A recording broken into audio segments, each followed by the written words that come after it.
Bonjour tout le monde, c'est Julie pour le campus. On est lundi 1er février et on ouvre ce nouveau mois de live avec une invitée qui est issue de la communauté Zunzun, qui s'appelle Hélène, et qui m'a proposé il y a quelque temps déjà de venir parler de ce sujet des violences conjugales et de l'après-violence. On reviendra rapidement sur le parcours d'Hélène tout à l'heure, mais ça me donne l'occasion en fait de profiter de cette petite intro pour dire que je me sens vraiment reconnaissante en fait d'avoir une communauté qui rassemble autant de gens compétents sur des sujets que moi je maîtrise pas, parce que du coup ça enrichit énormément tout ce que je peux mettre à votre disposition. Et voilà, je trouve ça éminemment utile en fait, donc je suis vraiment contente de pouvoir approfondir tous ces sujets avec des gens qui ont des sujets d'expertise qui sont souvent importants, comme aujourd'hui. Et voilà, donc je me sens très fière et très heureuse, Hélène, de te recevoir aujourd'hui pour que tu nous racontes tout ça. Donc, déjà, bienvenue sur ce Merci. live. Je t'en Bonjour prie. à tous. Alors, une petite précision, donc, c'est la première fois que tu interviens comme ça en live sur ce sujet, et d'ailleurs sur tous les sujets globalement, je crois. Oui, c'est mon Donc, premier live. ok, donc c'est toujours un petit peu intimidant, donc j'espère que tu réussiras à te sentir à l'aise, et voilà, et que les gens qui t'écoutent sauront du coup que c'est pas forcément simple de prendre la parole comme ça devant plein de monde. Donc je te Avec remercie indulgence. de voilà, je te remercie de faire cette sortie de zone de confort pour nous. C'est Mm. vraiment chouette. Alors du coup, toi, Hélène, tu travailles aujourd'hui auprès des femmes qui se sont libérées de relations toxiques, mais Ouais. tu as été travailleuse sociale pendant plusieurs années. Donc, est-ce que tu peux nous expliquer un peu ton parcours? Mon parcours, donc je suis travailleuse sociale de formation, après avoir cherché un bon nombre d'années ce que je voulais faire dans ma vie. J'ai donc eu mon diplôme en 2011 et en fait, dans le cadre de mon stage de fin d'études, j'ai été stagiaire dans un centre d'hébergement et de réinsertion sociale. Donc, c'était un établissement, en fait, qui était spécialisé dans les violences conjugales, qui Ok. accueillait des femmes qui avaient quitté l'auteur des violences. Et on faisait également énormément d'écoutes téléphoniques. Donc, le 3919, qui est un numéro national, nous rebasculait les appels concernant notre département sur notre ligne téléphonique. Et donc, on avait également des lignes, une permanence, en fait, d'écoute téléphonique. Et en fait, j'ai été embauchée après dans cet établissement et j'y suis restée quasiment 6 ans. Et j'ai démissionné de mon poste pour suivre mon conjoint qui était muté dans une nouvelle région. Okay. J'y serai peut-être toujours encore, je ne sais pas. Mais voilà, j'ai exercé pendant 6 ans là-bas et c'était une expérience extraordinaire parce que les violences conjugales ne m'étaient absolument pas connues quand j'ai débarqué là-bas, en fait. C'était la question que j'allais te poser. Travailler auprès de ce public-là, c'était pas en amont un choix de ta part. Enfin, c'était pas quelque chose que tu voulais vraiment faire. Ça, on t'a amené à Oui. expérimenter ça et tu y as trouvé pour toi des choses intéressantes et donc tu es restée et tu es allée plus Tout loin à là-dedans. fait. Ok. Moi, ce que je voulais absolument, c'est travailler avec des mamans ou des femmes et leurs enfants. C'était D'accord. vraiment un choix que j'avais et voilà, cet établissement était donc spécialisé dans les violences conjugales et donc j'ai vraiment appris sur le terrain ce que sont les violences conjugales, les mécanismes, les conséquences que ça engendre, que ce soit auprès de la femme et de ses enfants, que je considère au même titre victimes des Bien sûr. violences vécues. Ok. Et alors, du coup, j'imagine qu'en 6 ans, tu as dû rencontrer des histoires très nombreuses, très différentes. Tout à Est-ce fait, très que différentes.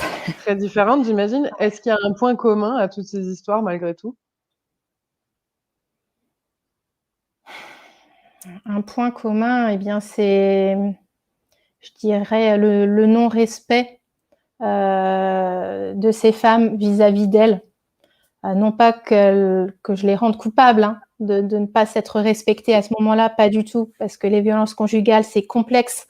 C'est un mécanisme, c'est un processus vraiment d'emprise sur la personne. Mais c'est vrai que la femme en arrive à ne plus se respecter du tout. Et souvent, alors les violences conjugales, elles ont lieu dans toutes les catégories socio-professionnelles. Toutes, il n'y a pas d'exception. L'auteur des violences, lui, par contre, il va vite voir dans sa victime qu'il y a une faille, une fragilité à un moment donné, une fragilité, et puis il va pénétrer dans cette faille, et puis là, il va en faire sa victime son pantin, en fait. C'est lui, après, qui va détenir les fils. Ce qui en amène à la femme à ne plus se respecter elle-même, parce que finalement, elle n'est même plus connectée avec ses émotions, elle n'est même plus connectée avec ses propres besoins, avec qui elle est. Elle s'éteint petit à petit, elle met un couvercle, en fait, sur celle qu'elle est, pour toujours faire attention à ne pas engendrer une énième crise de violence qui pourrait lui être parfois malheureusement fatale. Et donc c'est un processus en fait qui focalise toute l'attention de la femme sur comment faire pour ne pas créer quelque chose, alors que finalement c'est pas elle la responsable. On est bien d'accord que c'est la personne en face. Mais en fait, elle en vient à être en mode vigilance constante, quoi. Et puis elle en vient, tout à fait. Et cette vigilance constante l'amène à créer un climat de tension, d'anxiété, d'angoisse, et elle vit constamment avec ça. Et finalement, elle se focalise toujours sur monsieur, qui, pour lui, c'est finalement lui la victime. Elle est toujours responsable de pourquoi il va commencer à crier sur elle, pourquoi est-ce qu'il va jeter quelque chose contre le mur. C'est toujours lui, finalement, la victime, parce que sa femme n'aura pas fait ci, n'aura pas fait ça, alors que ce n'est absolument pas le cas. Il inverse les rôles, alors que c'est finalement la femme qui est complètement victime de cet homme, et c'est la manipulation qui l'amène à se sentir parfois coupable, malheureusement, du comportement de cet homme. Ok.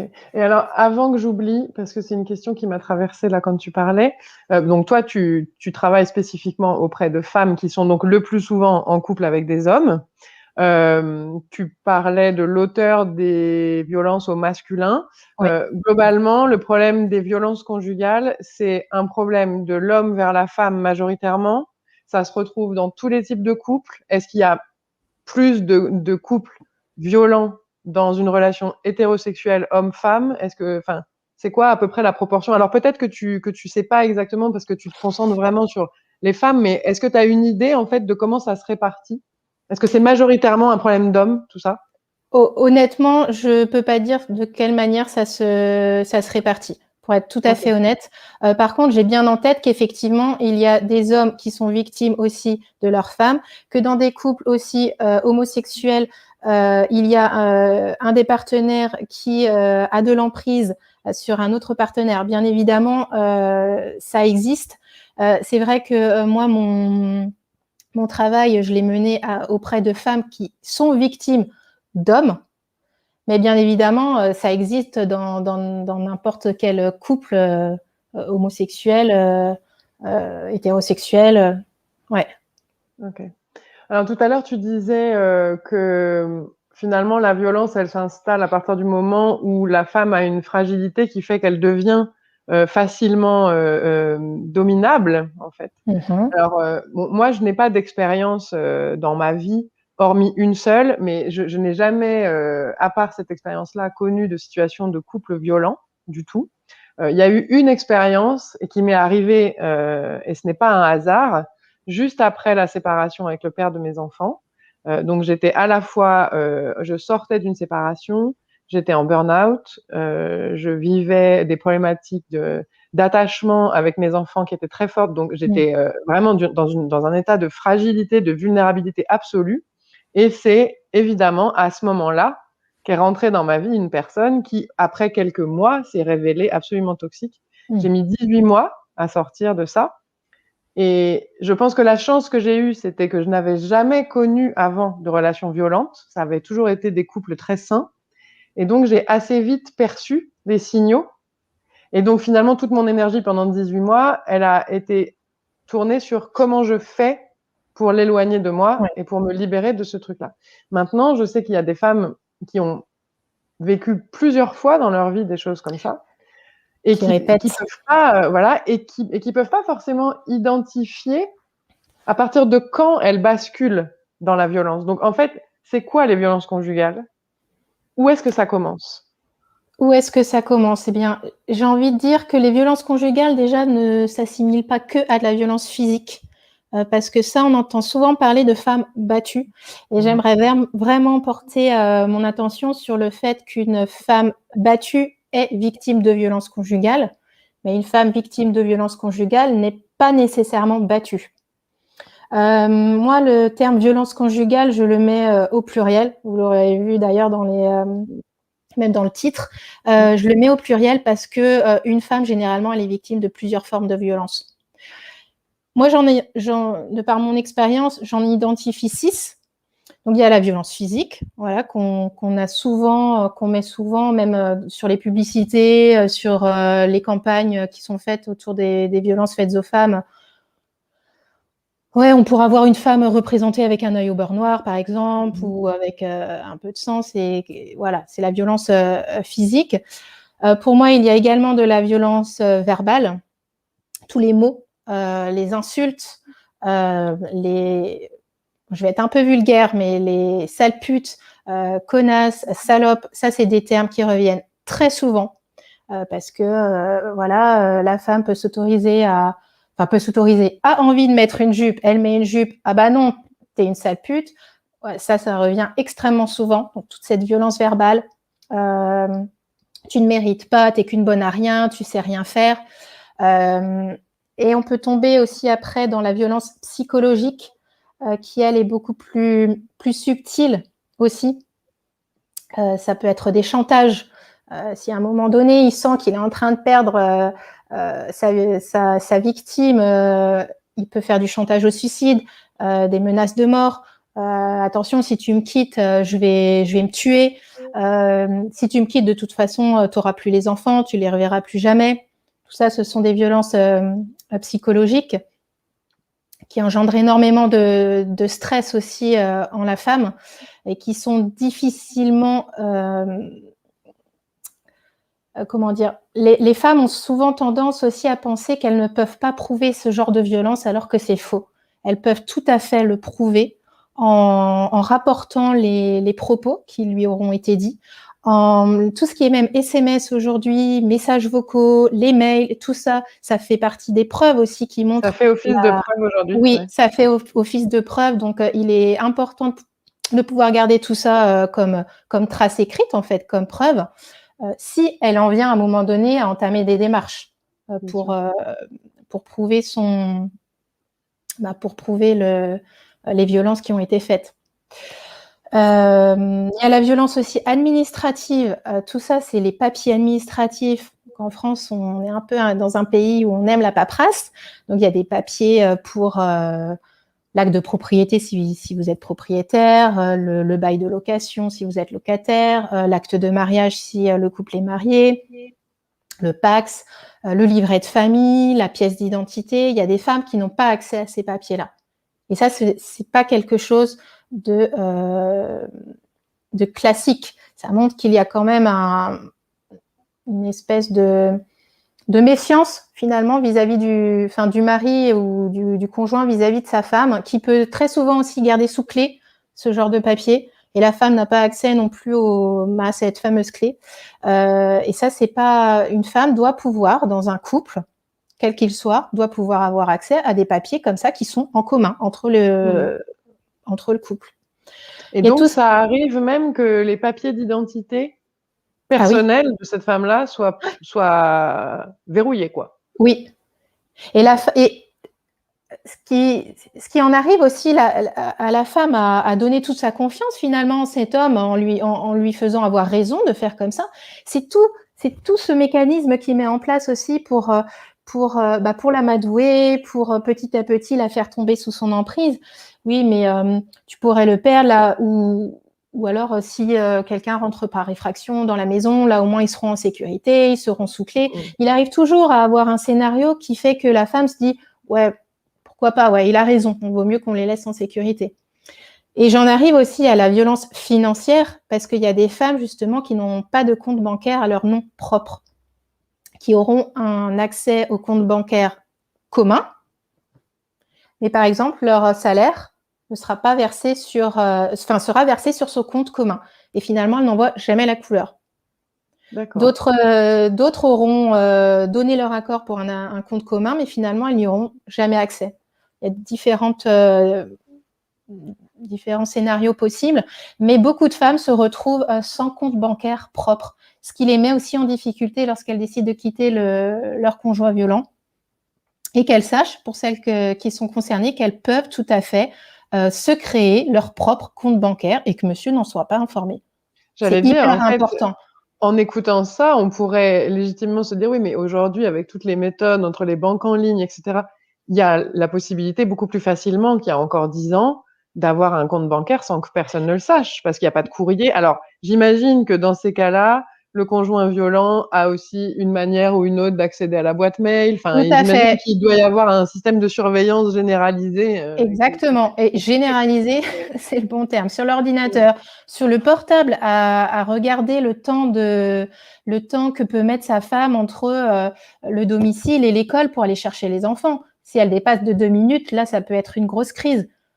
T'es allé voir je sais pas qui, tu me trompes, t'es qu'une pétasse, et voilà, ça engendre encore des violences. Là, pendant mes 6 années d'expérience, je peux dire que j'ai entendu quand même des choses extrêmement inimaginables. Comme on disait avec une collègue, c'est digne de thriller des fois, en fait. Faut vraiment, on est confronté à l'atrocité, en fait, de certaines situations et à la méchanceté de certaines personnes. La méchanceté, je ne sais pas si c'est le bon terme, mais en tout cas au comportement inacceptable de ces personnes, donc de ces auteurs vis-à-vis de leurs victimes. Parfois, c'est inimaginable, en fait, ce qui peut se passer. Et c'est important d'en parler. On en parle de plus en plus. Le confinement a fait qu'on en parlait aussi davantage, puisque ces femmes-là se sont retrouvées confrontées à être isolées encore plus. L'objectif, c'est vraiment de leur prouver qu'elles peuvent s'en sortir. Ça, c'est certain, et qu'elles ont des droits. Et qu'elles méritent justement d'avoir ces droits-là, et qu'elles méritent de se sortir de cet enfer pour certaines d'entre elles. Alors justement, du coup, effectivement, pendant le confinement, je me rappelle très bien d'une intervention d'Emmanuel Macron après le premier confinement, quand on commençait à mesurer un peu les erreurs qui avaient été faites dans les choix pour cette première session, on va dire, parce qu'il y en a eu d'autres après. Oui.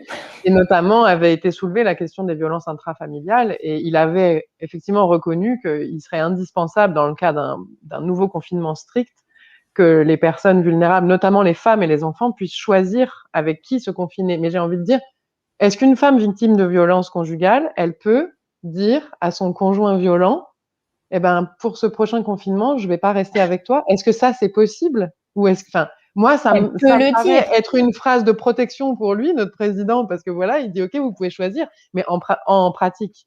Bah non, voilà, elle peut le dire, elle peut effectivement faire ce choix, prendre ce choix d'aller vivre le confinement ailleurs, mais qu'est-ce que ça engendre derrière? C'est ça. Voilà. Et je pense que c'est très difficile de savoir comment accompagner ces personnes-là à travers un confinement. Surtout que ces femmes-là, oui, c'est ça que je voulais dire, très souvent aussi, le partenaire violent isole, en fait, sa victime. Ça, c'est une caractéristique. Il isole sa victime, qui va ne plus avoir de contact avec ses amis, avec sa famille proche, avec ses parents, avec ses frères et sœurs. Certaines d'entre elles ne sont plus autorisées non plus à travailler, donc n'ont plus de contact extérieur. Il y a des femmes qui se retrouvent isolées, qui n'ont plus personne chez qui elles pourraient aller se réfugier, justement.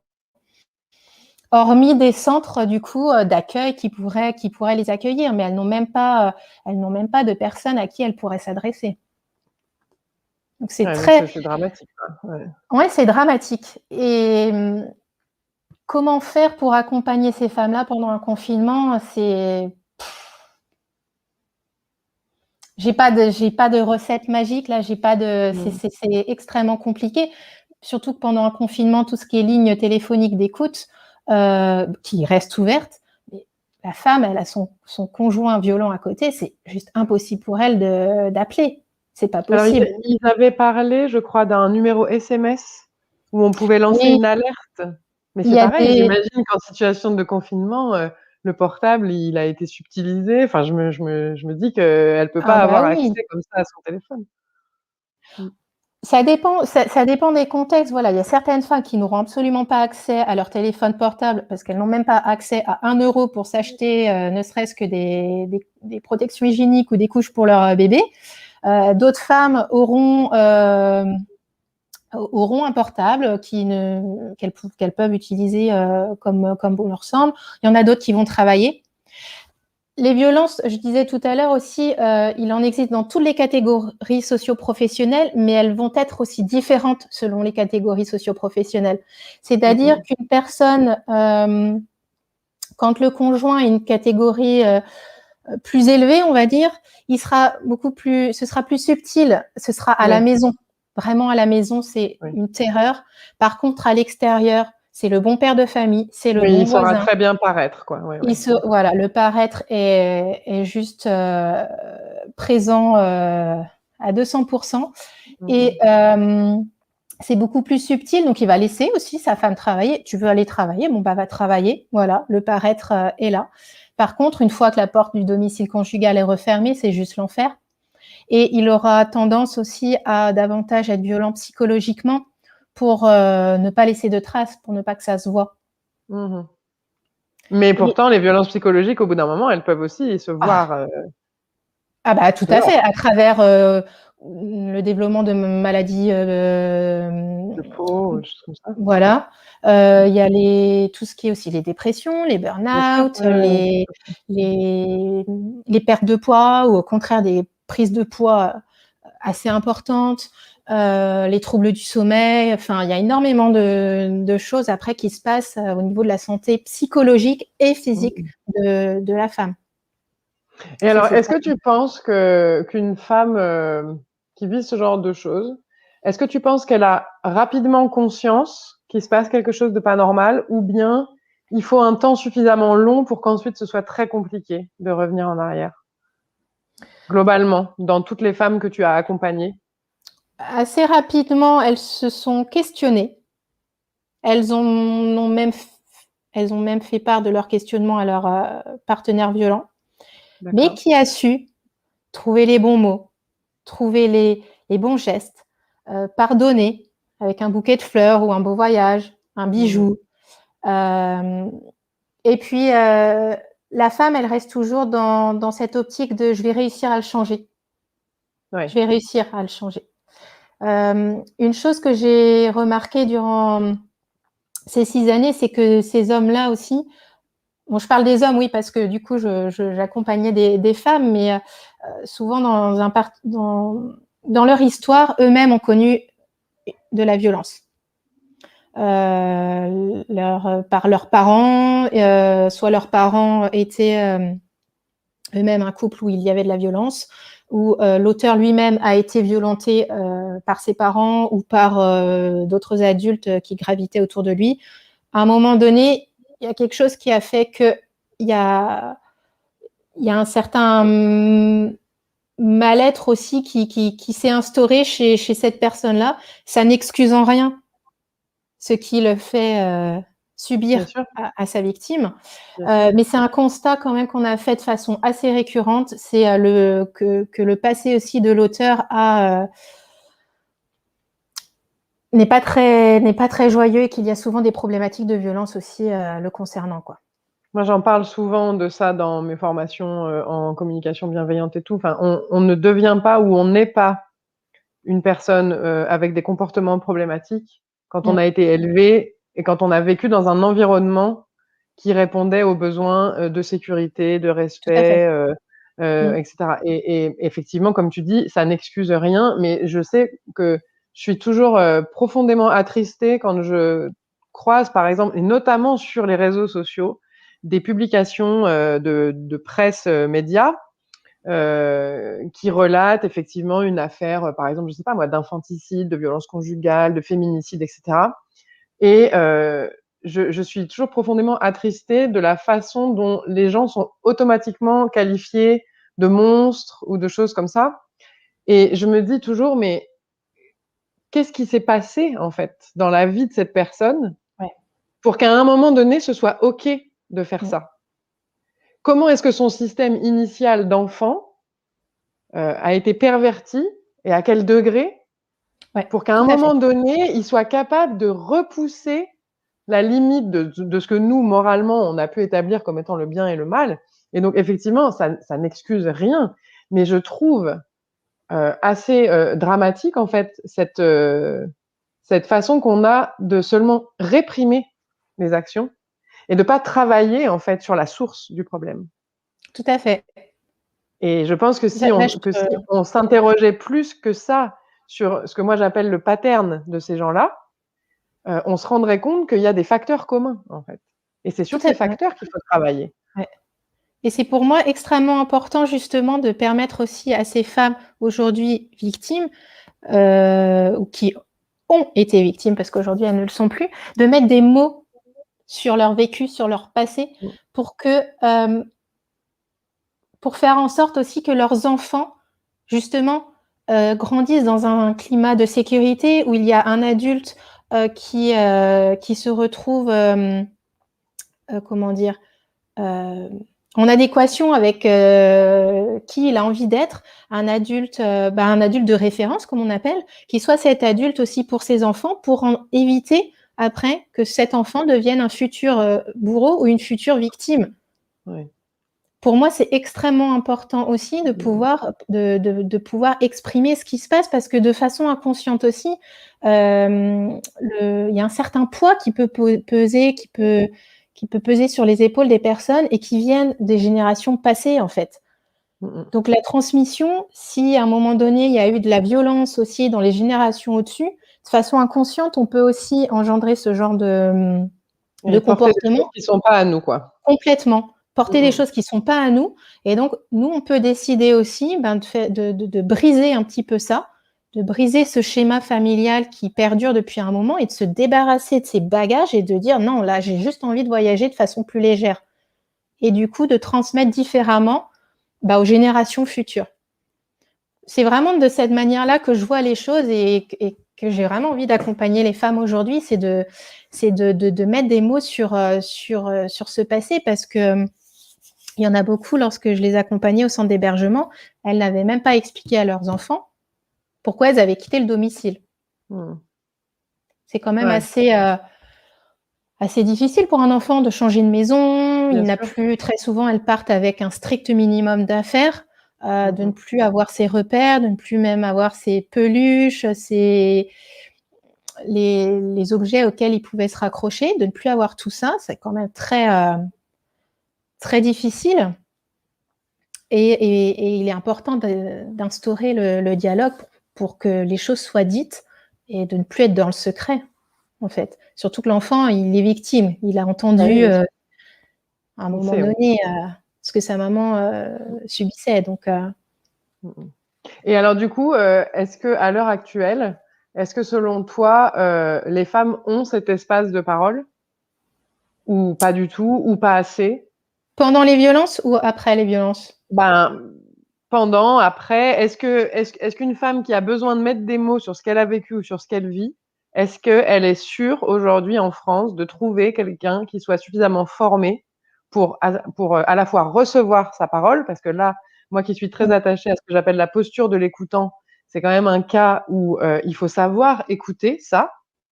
C'est quand même, un type d'écoute qui je pense est très spécial. Donc est-ce qu'il y a à la fois des personnes suffisamment formées et est-ce qu'elles sont suffisamment nombreuses? Parce qu'en fait, les violences conjugales, quand on voit le nombre de femmes qui Ah, meurent chaque semaine de violences conjugales, ça, c'est celles qui meurent, mais il y a toutes celles qui ne meurent pas. Et donc les qu'est-ce qu'on violences, fait avec ces femmes-là? ouais. Déjà, une femme sur 10 serait victime de violence. Je dis «serait» parce que je reste persuadée qu'il y en a plus. Il y en a Bien qui sûr. se taisent, et il y en a même qui ne sont même pas conscientes que ce qu'elles vivent, ce sont des violences. C'est ça, ouais. Donc, c'est déjà dans un premier temps. Pour le pendant les violences, je pense qu'aujourd'hui, les choses bougent énormément. Il y a davantage de structures qui se forment, qui sont formées avec des professionnels spécialisés donc sur la thématique. Et tout ce qui est professionnel de l'ordre, genre police, gendarmerie, sont également formés de plus en plus aux violences conjugales. Pas partout, soyons clairs.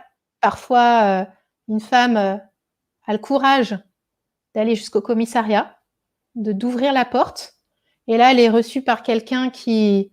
Ouais, c'est qu'une dispute avec votre mari, madame, qu'est-ce que vous voulez que je fasse? Ou alors, ah bah non, là, il est trop tard, je prends pas votre plainte. Non, non. C'est d'ailleurs strictement interdit ça. Ah bah oui, c'est strictement Le interdit. refus de prendre une plainte, c'est Tout interdit. à fait. Il y a pas d'heure. Éventuellement, si vraiment la personne n'est pas disponible, elle peut donner un rendez-vous à une Oui, heure précise un autre jour, mais tout le à fait. refus de prendre une plainte, c'est complètement C'est illégal, on est interdit. d'accord, hein? Tout Ouais. à fait. Mmh. Tout à Je fait. pense que C'est c'est très strictement important de le interdit. dire parce que ouais. Parce que malheureusement, il y en a beaucoup qui encore sont confrontés à cette problématique, alors que ça demande déjà énormément de courage pour la femme d'en arriver à se dire je vais aller porter plainte.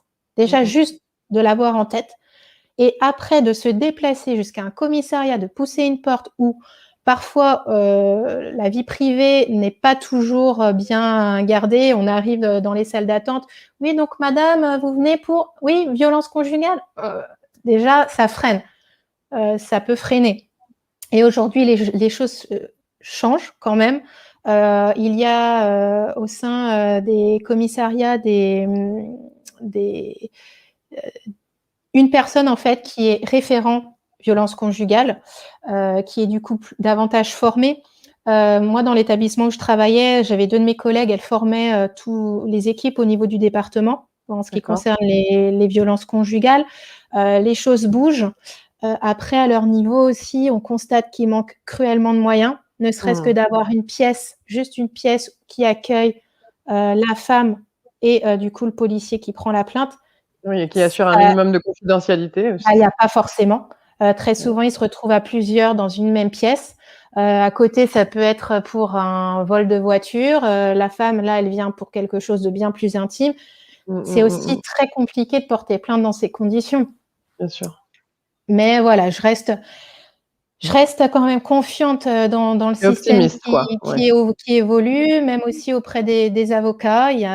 J'ai envie de dire, c'est comme partout, il y a des professionnels qui font très bien leur travail, qui sont consciencieux, qui sont attentifs aux personnes qu'ils accompagnent. Il y en a d'autres un peu moins. Mais au niveau des avocats, des juges, de plus en plus aussi sont sensibilisés aux violences conjugales. Pas toujours formés, parce qu'ils n'ont pas toujours le temps ni les moyens de le faire, mais il y en a beaucoup qui sont sensibilisés. C'était le cas lorsque je travaillais dans l'établissement. On travaillait exclusivement avec des personnes sensibilisées aux violences conjugales. D'accord. Et ça porte ses fruits. Et il y a énormément de psychologues aussi après qui accompagnent pendant les violences. Les femmes qui sont confrontées à cette problématique à l'heure actuelle peuvent bénéficier d'une écoute gratuite aussi avec ces psychologues-là. Et ce qui manque, moi, c'est le constat que j'ai fait, c'est le après. Ouais. Après violence conjugale, dès lors qu'elles quittent le conjoint, donc elles reprennent, elles avancent finalement avec ce qu'elles sont à ce moment-là. Est-ce que ça a aussi détruit en Ce que elles? ça a détruit en elles, effectivement. Et beaucoup, en fait, cherchent à être accompagnées et sont confrontées, en fait, à des thérapeutes particulièrement qui ne sont pas formés aux violences conjugales et qui peuvent les maintenir, en fait, toujours dans cette espèce de victimisation. Oui. Et là, c'est très difficile pour elles de s'extraire finalement de cette culpabilité, de cette honte qu'elles peuvent avoir d'avoir vécu ça alors qu'elles ne sont absolument pas coupables et qu'elles n'aient pas à avoir honte de ce qu'elles ont vécu. Et par contre, le après pour moi c'est plus difficile parce que je fais part de leur constat, c'est elles après qui le disent aussi, que Elles se Et sentent beaucoup de seules, en fait, là-dedans, professionnels quoi. ouais, Ouais. Ouais. ouais, elles se sentent seules, pas écoutées. Elles sont Ouais. entendues, mais pas écoutées, voilà, ça va pas c'est minimisé, beaucoup de femmes aussi font appel à des ostéopathes, des réflexologues, enfin des professionnels en lien avec le corps. Oui, l'énergie Et, et tout. et du coup, beaucoup aussi leur renvoient encore une fois cette culpabilité, cette honte. Ouais, mais vous auriez dû ci, vous auriez dû. Oui, Non, quoi. Après, en tant que femmes, elles ont le droit aussi de vivre leur vie comme elles ont envie. Elles n'ont pas à subir ce qu'elles ont vécu. bien sûr. Et j'ai oublié une forme de violence aussi importante, c'est la violence sexuelle. Ah oui, bien Tout à sûr, l'heure. oui, oui, tout à fait. On en parle très peu, c'est le viol conjugal. Mmh mh. Ça me fait penser, parce qu'on parlait du corps là, Mmh mh. l'image de soi est complètement dégradée. La femme, certaines vont prendre des kilos justement pour éviter que cet homme ne continue de vouloir d'elle, de la désirer. C'est une forme de protection. Au contraire, d'autres vont ne plus se nourrir. Le corps enregistre énormément et le viol, on en parle peu. Pour moi, c'est vraiment quelque chose encore qui reste tabou. Bah, ça fait Parce très peu de temps, de toute façon, que ça a été, ah oui, reconnu par la loi. Ça fait à peine quelques années, hein, je sais plus la c'est date, mais j'ai plus je la crois que date en c'était, tête non plus. je crois que c'était, 2014 peut-être, ou C'est très non, récent. peut-être bien 2010, enfin, c'est très, très récent, hein. C'est très récent et puis on a Ouais. en tête souvent, le devoir conjugal. Enfin, je sais pas Oui, si toi bah, ça bien te sûr. parle, Ah mais bah, bien sûr. alors que c'est absolument faux. Ce devoir conjugal n'existe absolument pas et Mmh. beaucoup d'hommes encore, jouent là-dessus, que, leur femme doit être un petit peu leur objet, Mmh mh. doit assouvir, ses désirs quand lui, il en a envie. Elle peut être réveillée la nuit parce que lui, il en a envie. Elle dit non, mais lui, il veut, donc elle se laisse faire et ça, ça s'appelle un viol. Bien Toute sûr. relation non consentie, ça s'appelle un viol Mmh mh. et ça, Mais c'est c'est vrai très que difficile. c'est vrai que c'est très compliqué, d'aborder ça dans le cadre du couple parce qu'il y a une telle culture, justement, de la sexualité du mariage comme étant finalement, le rôle essentiel que la femme joue aussi dans le couple. Enfin, je veux dire, au 19e, 18e et cetera, enfin, c'était on ne pouvait pas faire l'impasse là-dessus, en fait. Tout à fait. Il y avait pas à savoir si on était d'accord, pas d'accord, c'était comme ça et puis c'est tout. C'était comme ça. C'est la Mmh. femme objet, en Mmh fait mh, mmh. et puis, clairement, la sexualité aujourd'hui, elle est énormément renvoyée aussi à la pornographie. Bien sûr. Donc les hommes, là, ils vont demander à la femme de d'avoir des relations auxquelles elle ne comment dire? Enfin, dans lesquelles elle ne se retrouve pas. Après, Mmh chacun a mh. sa pratique sexuelle, mais le couple doit en être d'accord. Bien sûr. Il y a chacun doit être d'accord. Mmh mh. Beaucoup de femmes se retrouvent à avoir des pratiques, pour lesquelles elles ne sont absolument pas d'accord, parce que ça leur fait mal, parce qu'elles se sentent humiliées, parce qu'elles, se sentent dénigrées et elles ont le droit de le dire. Elles ont le droit de dire non. Mais dire non, ça engendre encore aussi, potentiellement, une autre crise de violence. Donc elles se retrouvent dans ce De 2 mots, cercle choisir le vicieux moins pire. Mmh. complètement et puis quand il y a les enfants, hem, ce qui est assez dingue chez ces femmes, c'est qu'elles, elles peuvent en subir énormément de choses, mais vraiment psychologiquement, physiquement. Par contre, si il en vient à toucher ne serait-ce qu'un cheveu de leur enfant, là, elles peuvent tout mettre en œuvre pour quitter le domicile.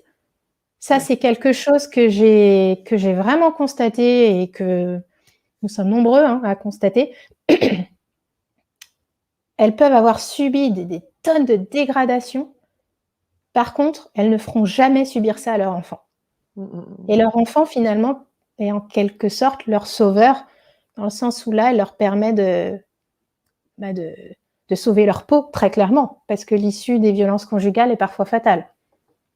Donc est-ce que ça voudrait dire que, par exemple, le fait d'encaisser un maximum, c'est une manière de protéger les enfants? Parce que tant qu'elle encaisse, le conjoint violent aura pas forcément, l'idée d'aller s'en prendre aux enfants. Et par contre, Certaines le pensent, ouais. si finalement ce système de protection des enfants ne suffit pas et qu'effectivement il touche aux enfants, là, ça donne, comment dire, l'espèce de déclencheur nécessaire pour se mettre en route, quoi. Tout à fait, c'est le terme. Ouais. Le déclencheur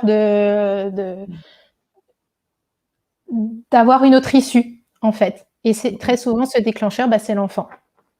Okay. Alors là, on parle donc justement de se mettre en route pour ensuite partir. On parlait tout à l'heure du fait que tu trouvais qu'il y avait des manques sur l'après-violence. Et encore un petit peu avant, tu parlais du moment en fait où la femme peut aussi choisir de se libérer de ce qui n'est pas à elle. Et donc, ce que j'entends moi peut-être là-dedans, c'est que à la fois c'est nécessaire d'avoir des structures publiques, médicales, etc., qui peuvent accueillir les femmes pour qu'elles puissent parler. Et en même temps, j'ai l'impression qu'il n'y a pas de libération possible tant que la femme n'a pas décidé d'être actrice de ça, en fait.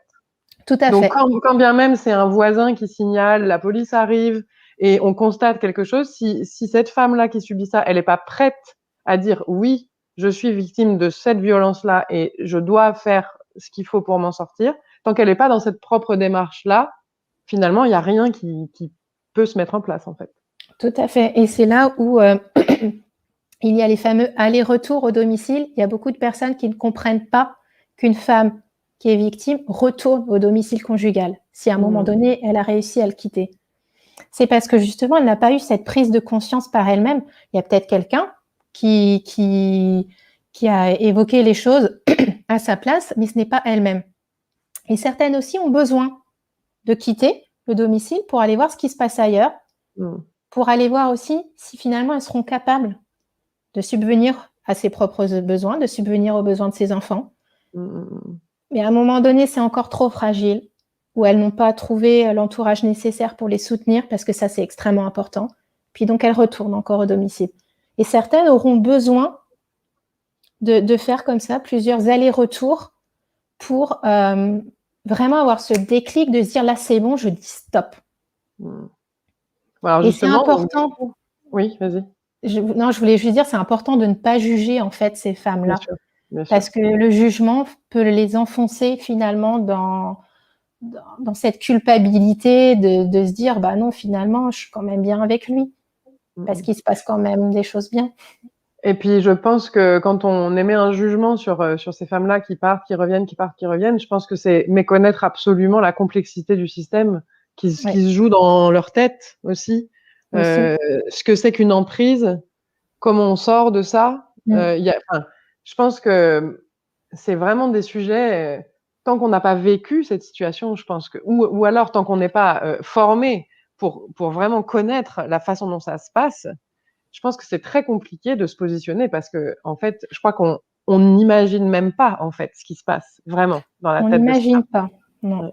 Par contre, pour les personnes qui se disent, ah, bah, il y a quand même, tiens, une situation qui me parle, dans laquelle je me demande si la femme ne serait pas victime, d'être à son écoute, de montrer que vous êtes toujours là et de ne pas la juger, ça c'est hyper important. De montrer que vous êtes toujours là, de l'écouter et de ne pas la juger. Ça permet de garder un lien et à un moment donné, quand elle se sentira prête, elle viendra vers vous, peut-être, peut-être pas. Mais au moins de laisser cette porte ouverte et de ne pas la refermer, quoi. Oui, c'est ça, bien signifier simplement que on est à disposition si jamais elle a besoin de quelque chose de spécial, d'une écoute, d'un conseil, de quelque chose, mais de pas faire tant qu'on n'a pas demandé. C'est ce qu'on dit souvent en communication bienveillante. Un conseil donné alors qu'il n'a pas été demandé, un avis donné alors qu'il n'a pas été demandé, c'est extrêmement violent parfois. Et dans ce genre de cas-là, spécifiquement, dire à une femme tu devrais faire ci, mais pourquoi tu fais ça? Ça peut être absolument délétère, quoi. Donc, tout à fait. Ouais, il faut faire très gaffe. Bon, alors du coup, maintenant qu'on a bien balayé tout ça, on a commencé à évoquer cette question de l'après. Donc, après, qu'est-ce qu'on fait? Une fois qu'on est parti, qu'est-ce qui se passe? Comment on est dans sa tête, dans son corps? Qu'est-ce qui se passe en fait? C'est là où, à mon sens, les femmes sont souvent encore plus seules parce que on considère que elles ont quitté cet homme violent, donc aujourd'hui elles sont finalement protégées en quelque sorte, alors que certaines pas du tout. Et que tout, voilà, et que tout va redevenir comme avant, pouf, d'un coup de baguette magique. Or, les violences engendrent des conséquences vraiment parfois dramatiques. Souvent, elles sont méconnues, elles sont sous-estimées. Ces conséquences, d'un point de vue professionnel, déjà aussi, tout simplement, si la femme travaille, c'est toujours de ne pas se sentir assez. Je ne me sens pas assez productive, assez efficace. Elle va refuser une promotion. J'en ai eu au téléphone, c'était ça. Elle avait refusé une promotion parce qu'elle ne se sentait pas assez à la hauteur. Ça peut être aussi au niveau relationnel. C'est être en difficulté pour entrer en contact avec l'autre parce que qu'est-ce que l'autre va dire? Qu'est-ce que l'autre va penser de moi? Qu'est-ce que l'autre va faire de moi? C'est ne plus avoir confiance en quelqu'un. La peur de retomber amoureuse aussi est très fréquente chez ces femmes-là. C'est la peur de retomber amoureuse, ouais, c'est pourtant elles en parlent énormément. Et c'est finalement, je crois, une de leurs plus grandes craintes, c'est de ne pas pouvoir retomber amoureuse. Donc voilà, tout ça, c'est en lien avec leur confiance en elles, à valoriser leur estime aussi d'elles-mêmes, à revaloriser cette image qu'elles ont d'elles. Au niveau familial aussi, si elles sont mamans, c'est de pouvoir développer des relations plus saines, plus respectueuses aussi avec leurs enfants. Parce qu'après avoir vécu dans un climat de tension, d'angoisse, les relations changent complètement. Là, elles se retrouvent, ils, avec leurs enfants, se retrouvent dans un climat complètement différent. Mais il faut pouvoir aussi réajuster, finalement, les choses, trouver un nouvel équilibre qui permette et à la maman et aux enfants d'aller bien, de s'épanouir. C'est au niveau affectif aussi, tout ce qui est émotion. Les femmes peuvent se retrouver complètement coupées de leurs émotions. Certaines aussi peuvent avoir le visage complètement figé, c'est-à-dire même sourire, elles n'arrivent même plus à le faire. La joie, ressentir de la joie, rire, c'est extrêmement difficile pour elles. Comprendre aussi ces émotions qui les envahissent, qui peuvent provoquer un espèce de tsunami et pouf, la colère sort, elles ne savent même pas trop pourquoi. Je prends l'exemple là d'une femme qui joue un cache-cache en fait avec son garçon. Et son garçon la trouve, mais elle était recroquevillée. Son garçon arrive par derrière pour lui sautiller dessus en lui disant « Maman, je t'ai trouvé !» Et là, elle est partie dans une crise de nerfs pas possible parce que ça l'a renvoyée aussi à ce passé-là. Donc, c'est comprendre aussi ce qui se passe en elle parce que ce qui s'est passé pendant les violences, c'est enregistré quelque part dans le cerveau, mais aussi dans le corps. Donc, c'est pouvoir réajuster tout ça pour avoir un nouvel équilibre qui permette aussi qui leur permette de s'épanouir finalement à nouveau et de prendre soin d'elles. C'est surtout ça en priorité, c'est de se respecter elles pour que les autres en viennent à les respecter. Alors c'est fou parce que effectivement, donc tu dis que à partir du moment où elles sont sorties de ça, tout le monde se dit bon bah voilà, c'est bon, elle est plus sous l'emprise de ce gars-là, donc bah voilà, maintenant les choses vont bien aller et puis du coup bah ok, tout va pour le mieux dans le meilleur des mondes. Alors qu'en fait, ce que tu racontes, c'est juste de la gestion de syndrome post-traumatique en fait. Complètement. Donc c'est quelque chose qui peut prendre des années en fait. On voit ça aussi chez les gens qui font la guerre, etc. Tout à fait. C'est des choses, le cerveau a été tellement endommagé, enfin comment dire, les Ça illustre connexions bien. de l'empathie, de la vie Ouais. sociale, de la vie intérieure et tout, ont été tellement abîmées et tellement traumatisées que, je veux dire, on peut pas s'en sortir juste en partant, en fait. Non, on peut Partir, pas. c'est juste la première étape. C'est Il y un en a nouveau plein d'autres défi. après. Tout à fait. Et c'est un nouveau défi qui s'offre à elle finalement face à cette liberté retrouvée Et il y a une phrase que j'aime bien dire, qui illustre ce qu'on dit, c'est tu en es séparée, tu devrais être heureuse maintenant. Ouais. Non, justement, elles sont pas heureuses et encore une fois, elles peuvent se sentir encore plus coupables. Non, je devrais être heureuse, mais j'y arrive pas. Donc c'est moi qui ai un problème. Ouais. Donc c'est les amener aussi à ce qu'elles prennent conscience que c'est pas elles non plus le problème, que c'est tout un contexte qu'elles ont vécu en amont qui engendre aujourd'hui des conséquences. Et ça, c'est important qu'elles puissent le travailler en thérapie, notamment parce que, comme tu le dis très justement, le stress post-traumatique, il existe bel et bien chez les femmes qui ont connu chez les victimes de violences, de violences, quelles qu'elles soient d'ailleurs, qu'elles soient conjugales ou autres. Donc c'est Et alors extrêmement du coup, toi, par exemple, donc tu es passée du statut de travailleuse sociale où tu accompagnais les femmes qui étaient en situation de violence, d'accord? ou qui sortaient tout juste Ou de qui sortaient violence. tout juste Ouais, et aujourd'hui, tu te spécialises beaucoup plus sur l'accompagnement de l'après. Donc oui. j'imagine que c'est quelque chose qui dure, longtemps, enfin qui peut durer longtemps en tout cas. Donc moi, la question qui me vient, c'est, par quoi tu commences? Quand tu accueilles une femme comme ça, qui te sollicite en fait pour, l'aider à reconstruire un parcours de vie, qui soit plus sain, qu'est-ce que tu fais? Est-ce qu'il y a quelque chose que tu fais toujours de la même façon, dans le même ordre? Ou est-ce qu'en fonction des femmes, tu vas adapter les outils? Je sais pas si c'est Déjà, clair ma moi, question. si, je l'ai comprise en tout cas. C'est, moi aujourd'hui, je suis très claire avec celles que je veux accompagner. C'est-à-dire que je souhaite absolument accompagner des femmes qui aujourd'hui ont pris conscience que les violences les ont impactées, qui ont D'accord. ce recul aussi sur ce qu'elles ont vécu et Donc qui la mise en aujourd'hui lumière est sont déjà prêtes. faite. Oui, OK. là ça c'est un choix de ma part parce que, OK. d'un point de vue très personnel, ça me demandait énormément d'énergie en fait, de poursuivre avec ces femmes qui étaient pour moi encore extrêmement fragiles. Ça me demandait beaucoup d'énergie et je me sentais plus autant capable de le faire comme avant. Ça c'est voilà, en lien avec mon vécu plus Ouais. personnel. Aujourd'hui, j'ai vraiment axé sur les femmes. Et puis j'ai fait, comment dire, je suis plus salariée. J'ai voulu aussi être à mon compte, ce qui me permet aussi ce qui m'autorise finalement à accompagner ces femmes-là pour avoir un travail de qualité. Je sais que pour les femmes qui sont encore dans cette fragilité, je ne suis plus la plus à même pour les accompagner.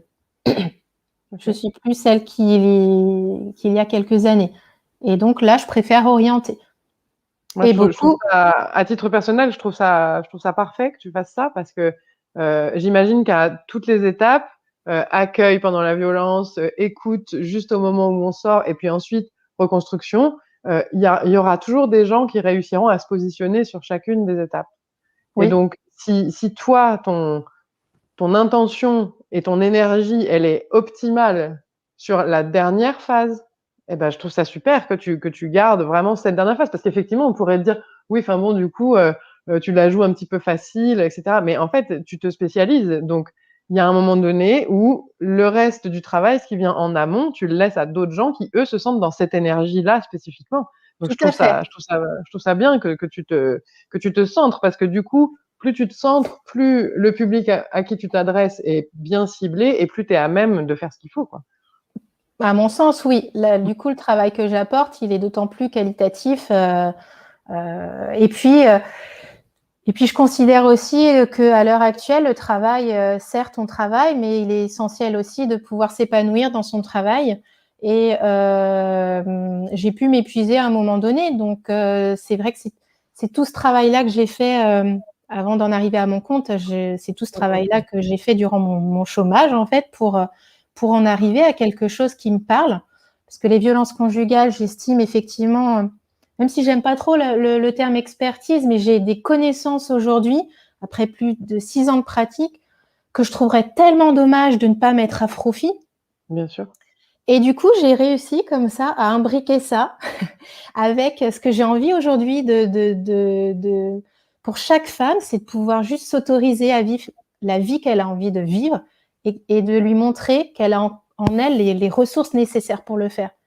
Donc, j'ai imbriqué en fait ces 2 pièces du puzzle pour créer cette activité et pour pouvoir être vraiment pleinement, auprès de ces femmes-là, pour celles Et qui alors s'y du retrouvent. coup, ça va consister par exemple, en lui conseiller par exemple une lecture et ensuite en discuter avec elle de qu'est-ce qu'elle retient de ce qu'elle a lu, comment elle peut, faire le parallèle entre ce qu'elle a lu et sa vie aujourd'hui? Enfin, comment ça Donc marche? alors du coup, Est-ce que tu lui fais faire des mises en situation dans sa vie quotidienne? Est-ce que tu lui fais oser des choses? Enfin, qu'est-ce qui se passe? là, j'ai un fil conducteur, on va dire, mais après je tiens à la personnalisation de l'accompagnement parce que chaque femme est singulière, chaque Mmh mh. histoire est singulière. Ça me tient vraiment à cœur. Donc j'ai un fil rouge parce que comme j'ai tendance à m'éparpiller, ça me permet toujours de revenir à ce fil rouge-là. Mais entre-temps, voilà, on travaille au sein d'un cadre qui est plus ou moins, souple, Mmh mh. mais voilà, on chemine ensemble dans ce cadre-là. Parce que je trouve essentiel, enfin, j'aime bien cette vision-là, c'est que c'est un travail d'équipe. En fait, on co-construit. Moi, je Oui. ne suis pas là pour lui dire, bah, fais ci, fais ça. Je ne suis pas là pour la conseiller, en fait. Pas du tout, parce que j'estime que c'est elle, en m'apportant ce qu'elle vit au quotidien, c'est elle qui m'apporte les billes nécessaires pour essayer de l'orienter du mieux que je peux vers un chemin à prendre, en fait. Un peu comme une espèce de GPS finalement. Mmh mh. Elle sait que je suis là au cas où, et puis je peux faire bip bip bip quand je sens que là la direction à prendre n'est pas du tout la plus appropriée. Mais je suis pas là pour lui donner une méthode clé en main qui va faire qu'elle va se retrouver après et tout épanouie dans sa vie. Pas du tout. C'est vraiment à partir du développement personnel, c'est de l'amener à se recentrer sur elle, à prendre de la hauteur aussi sur sa vie passé, Mmh actuel mh. et aussi futur. Le futur, ouais. Ouais, parce que ces femmes-là sont facilement, ne s'autorisent plus à rêver, à Ouais. imaginer. Et je trouve ça tellement essentiel, mais pour nous tous en fait, de se raccrocher à nos rêves, parce qu'on a tendance à s'accrocher souvent à ce qu'on n'a pas, au manque, alors que ce qui fait avancer, ben, c'est justement, les rêves, les projets, Ce qu'on n'a pas encore. ce qu'on ouais, Mmh. mais ce qu'on va avoir du coup, Oui, bien de sûr, plus se dire ça, ouais. Du bien coup, sûr. ce qu'on va avoir, c'est vraiment de les amener dans cette optique-là, en fait. Mmh. C'est d'ailleurs, je trouve, entre parenthèses, ce qui rend la période actuelle, enfin depuis 1 an tellement compliquée, c'est qu'en fait, hem, les confinements, déconfinements, l'incertitude et cetera, ça justement, ça vient empêcher toute forme de rêve puisqu'en fait, on ne peut plus se projeter à horizon de plus de 15 jours, quoi. Donc en fait, du C'est vrai. coup, bon alors même si bien sûr le moment présent, c'est quelque chose de très important, il y a un moment donné où on a besoin d'un équilibre entre la conscience de ce qu'on vit actuellement, d'être dans le moment présent et puis, la projection dans ce qui va être. C'est normal. Je veux dire, on avance dans nos vies, que ce soit personnellement, professionnellement et là, notre société, elle est en train de se priver du rêve et on voit bien comme ça impacte Ah en bah, fait, ça a tout. psychologiquement tout le monde. Bien sûr, c'est dramatique et dans le cas des femmes, qui sont, dans ce cas-là, j'imagine, comme réapprendre à imaginer, à visualiser les choses plus Oui, loin que, «Est-ce que je serai encore là demain?» tout à fait. C'est tellement, vital en fait, hein C'est et donc du coup, j'imagine que donc toi tu proposes, mais donc j'imagine qu'elle, elle peut te dire: «Écoute, je sens qu'en ce moment j'ai besoin de travailler spécialement ça. Est-ce que tu peux, me donner, un on outil?» on part toujours d'un besoin qu'elle, aura particulièrement, mis, en Manifeste. exergue finalement. Mmh. Parce que moi j'aime bien avoir j'aime bien. Je demande à ce qu'on sait au téléphone déjà d'abord dans un premier temps pour pouvoir, voir si je suis la bonne personne aussi pour elle et Bien puis, sûr. qu'elle sente, si le feeling est là. Parce que pour moi, dans tout accompagnement, si le feeling n'est pas là entre l'un ou l'autre, pour moi le travail ne sera pas aussi, efficace. la relation de confiance est juste essentielle. Donc, pour moi, déjà, d'avoir la femme au téléphone, c'est une première approche. Et puis, donc, il y a un premier besoin. Et après, effectivement, j'ai des outils que je propose à chaque femme et d'autres, effectivement, j'agrémente en fonction déjà de là où elle en est et des spécificités. Donc, tout ça, et c'est ça que j'aime dans ce que je mène aujourd'hui, parce que c'est pas forcément ça que je pouvais mettre en œuvre quand j'étais salariée, parce que ma chef pouvait me prendre pour Tu n'avais pas de marge de manœuvre par rapport à non. ça, ouais. Et c'est vrai que là, je peux partir dans des choses. L'autre jour, j'ai proposé une séance de Zumba, par exemple. Je peux aller. Bon, c'était pas moi qui faisais la prof de Zumba. Du coup, j'ai fait intervenir une amie, mais ça montre.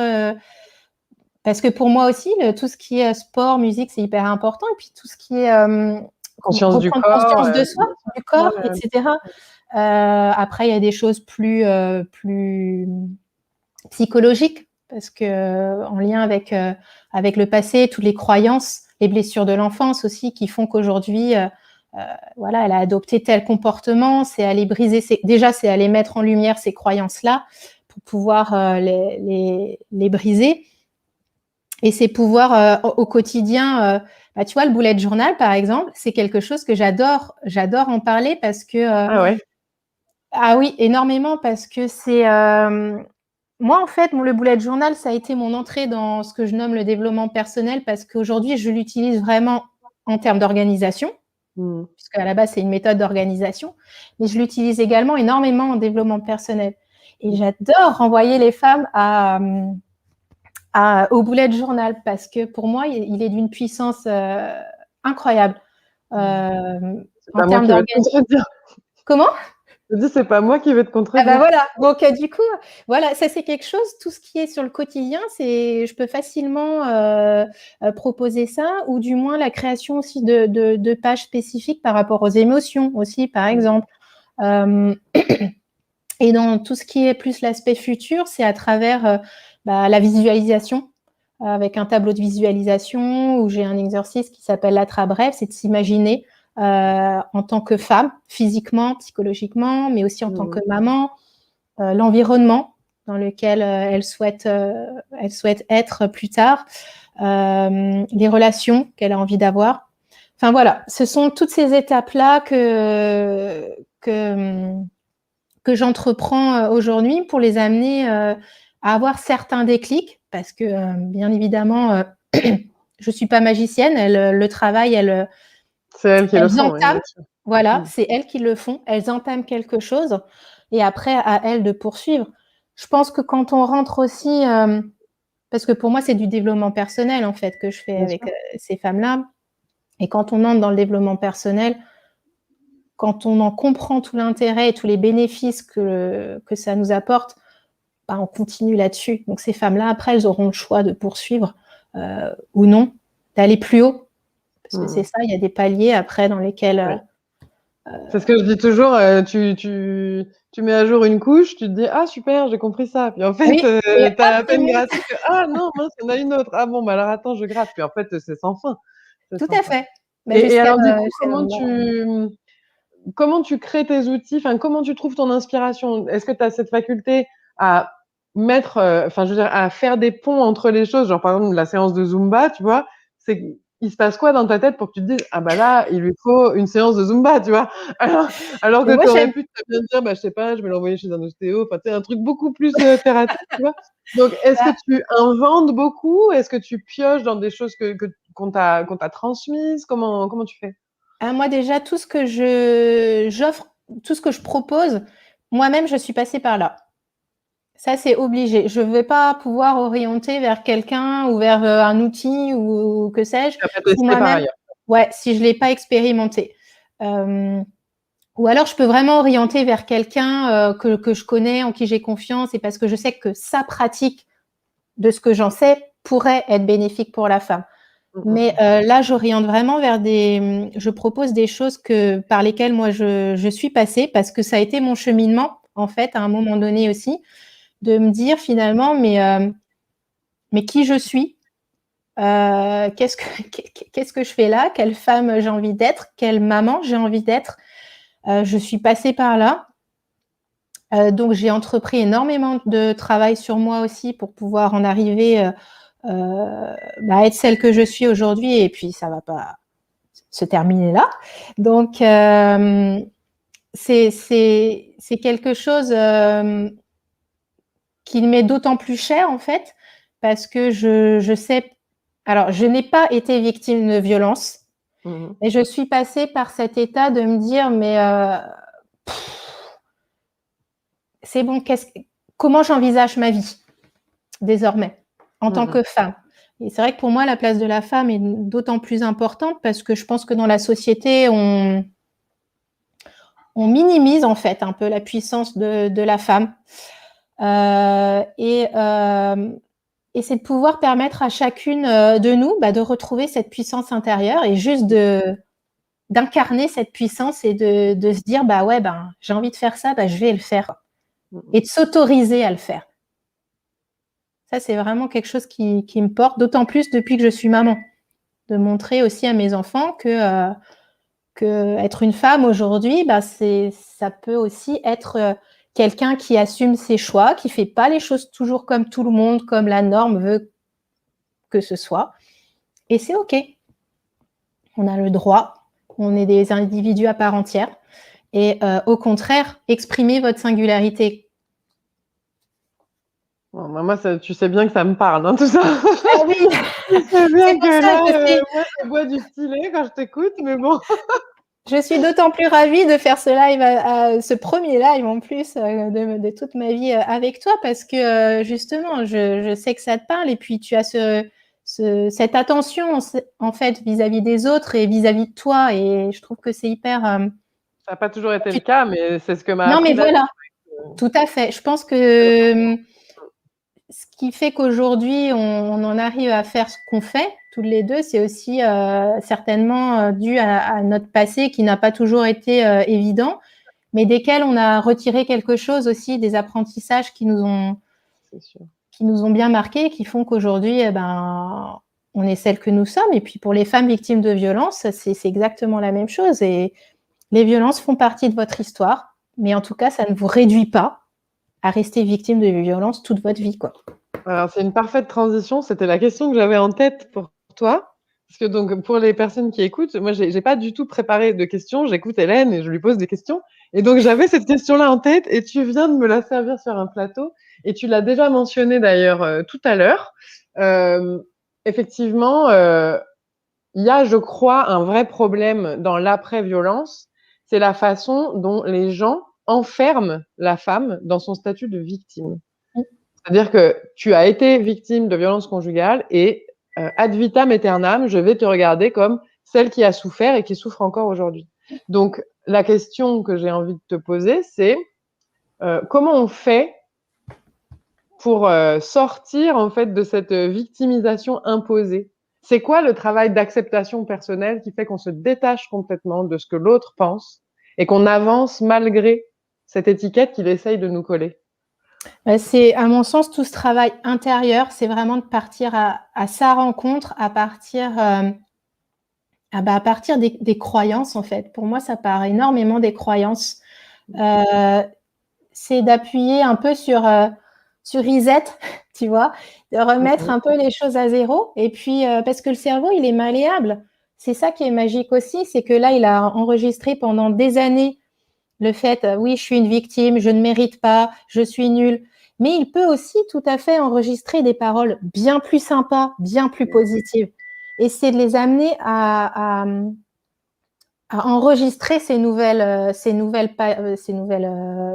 pensées, ces nouvelles paroles, ne serait-ce qu'avec de la gratitude.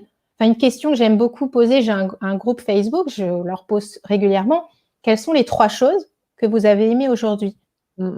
Ça peut paraître simple, ça fait penser au kiff, le Florence Schreiber. Oui. Mais ça, c'est quelque chose qui est bien, bien plus vieux qu'elle, hein. Je veux dire, c'est un Oui, truc qui tout à est fait. développement personnel depuis très longtemps, hein. Mais c'est vrai que c'est pas quelque chose que l'on fait forcément. Oui. Et pourtant, le soir, quand on se dit: «Punaise, ma journée était toute pourrie», c'est toujours hyper intéressant de se reconnecter à ces événements quand même sympas de la journée qu'on a vécu. Et ça permet aussi au cerveau, finalement, de ne plus rester sur cette vision négative toute pourrie là, de sa journée, mais d'en extraire du joyeux et puis de le ressentir vraiment au fond de soi, quoi. Ça me fait penser d'ailleurs, je précise pour les personnes qui écoutent là, ce webinaire, que dans le campus, pour les membres abonnés payants, il y a un atelier qui s'appelle Convoquer la joie et dans lequel on parle beaucoup justement de gratitude, de comment la mettre en pratique, de quoi faire pour pouvoir pratiquer un petit peu tous les jours. Donc voilà, comme vous avez accès à tous ces contenus-là, je vous conseille vivement d'aller voir ce petit atelier qui s'appelle Convoquer la joie et qui porte bien son nom, je trouve, parce que en fait, c'est de ça qu'on parle. En fait, c'est de recréer un environnement de positivité qui va comme reprogrammer en fait notre cerveau, c'est ça. Ah ouais. Faut déprogrammer et reprogrammer autre chose. Et j'en suis un peu la preuve parce que j'étais quelqu'un qui voyait énormément le verre à moitié vide et je me suis forcée. Par contre, c'est ça, j'ai décidé de le faire aussi parce que quand c'était pas un automatisme, hein, quand on voit toujours le côté négatif de la chose, au bout d'un moment, soit on reste focalisé là-dessus, soit on se dit, bon, allez, hop, là, je décide aussi d'un peu voir le monde sous un meilleur jour. Donc, c'est pas toujours confortable, ça demande des efforts, mais après, ça en devient des automatismes, ça devient des habitudes et c'est juste hyper, comment dire, j'ai le mot chaleureux qui vient dans la tête parce que ouais, c'est satisfaisant parce qu'on le ressent aussi au fond de soi en fait, au bout d'un moment qu'il y a des choses qui sont sympas quand même, surtout au vu du contexte actuel où on pourrait facilement se mettre dans des états un petit peu de morosité, de négativité. Il y a quand même des choses sympas qui existent autour de nous et voilà, porter un nouveau regard sur ces choses, c'est quand même, ça a ses avantages. On en avait parlé pendant le webinaire avec Jennifer Martin sur la photo, où on avait justement évoqué l'importance d'apprendre à poser un certain regard sur les choses. Oui. Et que ça pouvait vraiment transformer complètement ta perception de la vie de façon globale. Et puis, à force de le faire, il y a aussi des choses qui deviennent automatiques. Et ça peut vraiment changer complètement le cours d'une vie. Et notamment quand on a vécu des choses compliquées. Ça peut vraiment changer beaucoup, beaucoup de choses, hein, ça c'est sûr. Complètement. Et des fois, j'ai envie d'ajouter qu'une idée peut paraître simple, comme l'idée de dire 3 choses que j'ai aimées, mais c'est efficace. Ouais. Très souvent aussi, on se dit ouais, mais c'est super simple. Pourquoi tout le monde, si tout le monde le faisait, ça se saurait, tout le monde serait content. Non, mais en même temps, tout le monde, il y en a qui savent que ça se fait, mais ils le mettent pas en pratique. Et puis il y a ceux qui disent c'est super simple et qui finalement le soir devant leur feuille cherchent 3 trucs et se disent ils sont obligés de chercher en fait. Complètement. Et en fait, du coup, on se rend compte qu'on est tellement conditionné à pointer ce qui ne fonctionne pas que quand on nous demande de pointer ce qui fonctionne, on n'y a souvent même pas prêté attention en fait dans notre journée à ce qui a fonctionné. Complètement. Donc, avoir un nouveau fonctionnement permet de se dire en journée, ah tiens, ça je le noterai ce soir, tiens, ça c'est hyper sympa, ça m'est arrivé aujourd'hui, là je vais le noter ce soir. Ça permet de ne plus passer 1 heure devant sa feuille à chercher. Mais comme tu dis, on est conditionné aussi,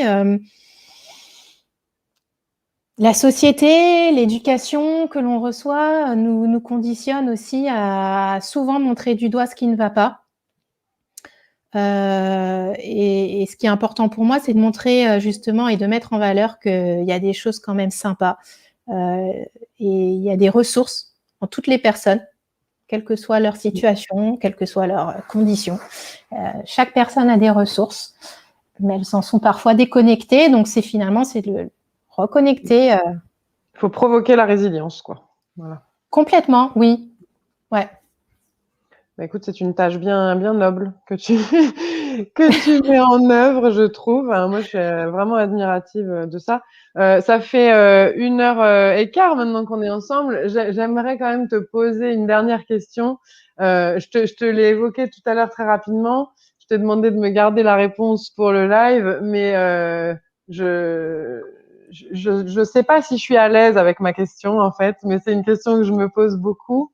Je me demandais si tu avais étudié, enfin si tu avais observé comment dire, un pattern commun aux femmes qui sont victimes, en sachant qu'on a dit tout à l'heure que les violences conjugales étaient interclasses, enfin voilà, qu'il y avait ni passeport, ni classe sociale, ni quoi que ce soit. Donc, ce sont des femmes très très différentes, mais est-ce que tu as remarqué qu'elles partageaient toutes un terrain, une prédisposition, quelque chose qui les rendait plus vulnérables que d'autres? Parce qu'il y a des femmes qui ne connaîtront jamais de situation de couple violent alors qu'elles vont enchaîner les conquêtes. Donc, potentiellement, elles ont un risque d'exposition assez fort, tu vois. Et puis d'autres qui auront 4 histoires dans leur vie et les 4 seront absolument dramatiques. Donc, est-ce qu'il y a un pattern qui rend le terrain plus risqué? Et puis ensuite, est-ce que tu constates que les femmes qui, après avoir quitté une première relation toxique, au moment où elles retrouvent quelqu'un, il s'avère que c'est de nouveau une relation toxique. Donc, est-ce qu'il y a vraiment des femmes qui sont enfermées malgré elles dans des schémas de vie comme ça qui se reproduisent jusqu'à ce que vienne une forme d'éveil, en fait, tu vois, jusqu'à ce qu'elles comprennent en fait qu'il y a quelque chose dans leur perception d'elles-mêmes qui fait que quelque part elles attirent ce Ouais. couple-là. Tu Mmh. vois ce que je veux dire? C'est pour Mmh, ça que je suis mmh. pas à l'aise avec ma question parce que quelque part, une femme qui m'entend pourrait se dire: «Attends, donc du coup, c'est de ma faute», alors que c'est pas du tout le c'est pas du tout le propos. Mais j'ai Non, faut appris en pas qu'elle développement le personnel qu'on pouvait avoir des croyances qui nous enfermaient aussi dans des schémas tout à et fait. donc mmh. Pour répondre à ta première question, c'est vrai que c'est quelque chose à laquelle j'ai pas forcément pensé, mais c'est la première chose qui me vient, c'est tout ce qui est en lien avec la blessure d'abandon, en fait. Les femmes, Ouais. qui peuvent se retrouver confrontées à une situation de violence conjugale, ouais, ça me parle bien. Alors il y a pas que ça, bien évidemment, mais ça Donc peut des être situations de dépendance affective, quoi. ouais, ouais, OK. complètement et La blessure d'abandon, pour parenthèse, c'est une blessure qui est évoquée notamment dans les 5 blessures, qui empêchent d'être soi-même de Lise Bourbeau. Je mettrai le lien en description, du cours ouais, sur le parce que campus. c'est hyper intéressant de Ah oui, de c'est de de se fondateur, je renseigner. trouve, hein. Ouais, Ah tout oui. à fait, c'est ouais, Moi, complètement. je le lis 1 fois par an, ce livre. Ah oui, d'accord, tu le relis, Je avec, le lis tous les ans pour mesurer la progression parce que tous les ouais ans, je travaille sur des choses et donc tous les ans, je relis et je me dis: «Ah, ça, c'est parti» ou bien: «Ouh, ça, c'est en train de revenir» ou tu vois? Et donc ça me permet de mieux comprendre, en fait, comment je fonctionne et je et trouve c'est ça ça vachement qui est intéressant. intéressant, tout à fait, comme tu dis, enfin, tu as pris conscience de ton fonctionnement et je trouve que ça, c'est le déclic, hyper important parce que quand on a cette prise de conscience, je trouve que ça ouvre les portes à énormément de choses, en fait. Ah bah, c'est Donc, sûr. Bon, et je du coup voudrais pas, t'éloigner ouais, de ta je réflexion reviens parce sur que je la peux suite m'éparpiller de facilement. Alors, vas-y. du coup, la deuxième question, c'était les femmes, C'était sur les alors schémas éventuellement. ouais, est-ce que, il y en a effectivement qui,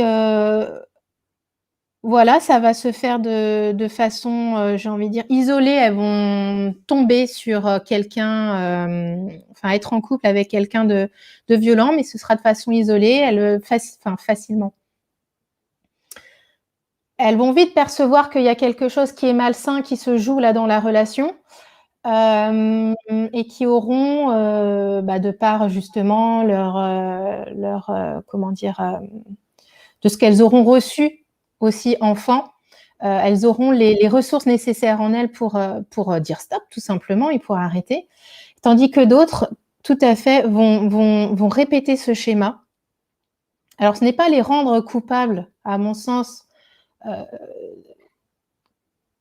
qu'elles répètent ce schéma, mais effectivement, elles vont toujours attirer à elles des hommes qui voudront profiter d'elle, qui vont vouloir la manipuler, qui vont la maltraiter.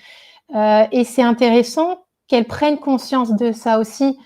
Beaucoup vont être dans cette répétition, mais elles vont toujours se dire « mais j'ai pas de chance, pourquoi je répète toujours la même chose ?» Alors qu'il y a un vrai pattern de base, notamment dans les blessures. Ouais. Tout à fait. Mais j'ai envie de dire, dans plein de situations, c'est ça, on rejette toujours aussi la faute sur l'autre, alors qu'en fait, on est seul responsable de notre vie. Là, elle peut jeter dans tous les domaines, hein. Si tu as des problèmes financiers et que tu es constamment en galère d'argent, ça peut aussi être un schéma de vie, hein, dont on peut aussi sortir, bien sûr.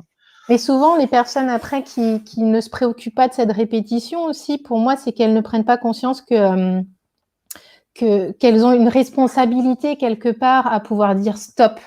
À choisir leur vie, ouais. À choisir, tout à fait. Ce n'est pas les rendre coupables, mais c'est les amener à réfléchir sur ce qu'elles ont envie de vivre et sur ce choix qu'elles ont. Parce que même dans les situations les plus horribles, on peut entrevoir un autre choix. Parfois, c'est extrêmement difficile. Hein. Parfois, on se dit, j'ai pas le choix. Mais je pense que si. On a toujours une façon... Il y a toujours une autre porte qui peut s'ouvrir de façon différente, qui permettent une amélioration de la situation. C'est très inconfortable parfois de prendre cette porte-là, parce que ça demande de la souffrance, ça demande de se confronter à soi. Et parfois, ça fait tellement peur qu'on préfère aussi rester dans une situation, tant pis, qu'on n'aime pas toujours, mais qu'on aime parfois. Et puis finalement, elle est peut-être pas trop mal.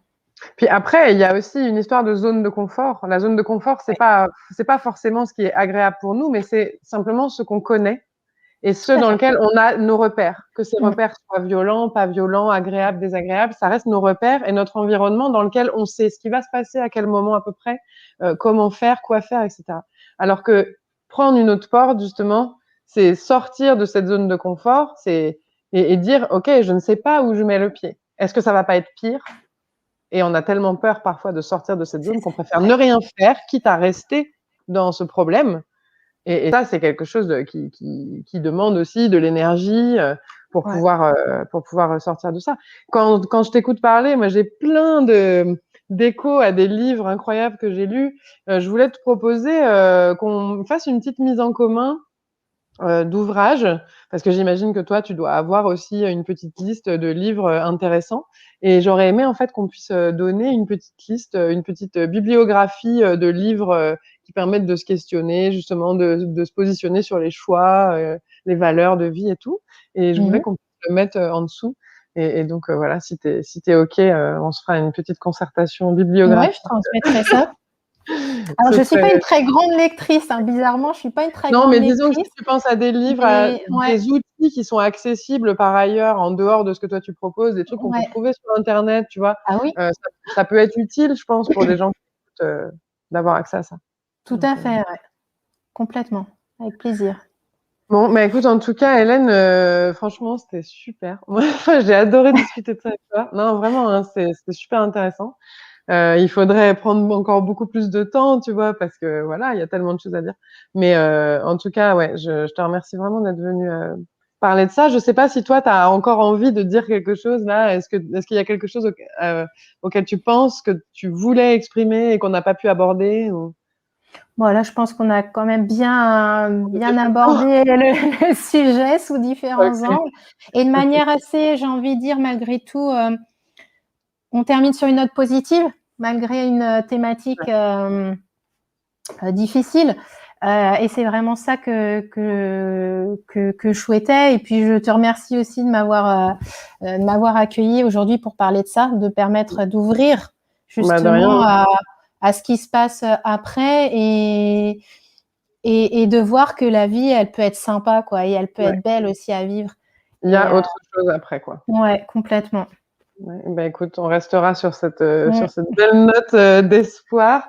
Merci beaucoup pour ta présence. Le replay de cet entretien sera dispo sous 24 heures après la diffusion dans le campus. Et je vous retrouve tous très bientôt, le 4 février notamment, pour un entretien du même type autour de l'instruction en famille avec Olivia Fidji, qui viendra nous présenter sa manière très citoyenne, créative et engagée d'instruire ses enfants à la maison, dans un contexte où l'instruction en famille est menacée. Ça me paraissait important de mettre à l'honneur quelqu'un qui, je trouve, va complètement à l'encontre du discours alarmiste de notre gouvernement. Et voilà. Donc, je voulais donner accès un peu à tout le monde à ce type d'instruction. Ça me paraissait vraiment utile.